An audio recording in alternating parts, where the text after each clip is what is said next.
Welcome. In today's guide, we'll walk you through the steps to change your country on X, formerly known as Twitter, using your PC.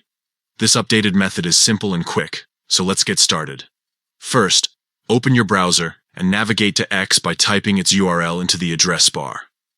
Log into your account if you haven't already. Once you're logged in, look at the left-hand side menu.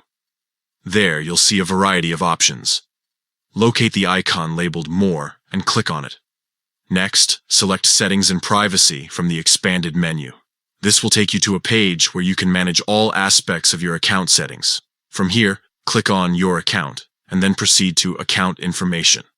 At this stage, you may be asked to enter your password for security purposes. Type it in and confirm to move forward. Once you're in the Account Information section, scroll down until you find the option labeled Country. Click on it. A drop-down menu will appear with a list of available countries. Scroll through the list and select the country you wish to set for your account. After making your selection, confirm the change by clicking Agree and Continue. Your new country setting will be applied instantly, and that's it.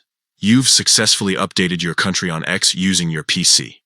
This adjustment ensures that your account reflects the correct location, allowing for tailored content and trends specific to your region. Thank you for tuning in. If you found this tutorial helpful, feel free to share it with others who might need assistance. Stay tuned for more tips and guides.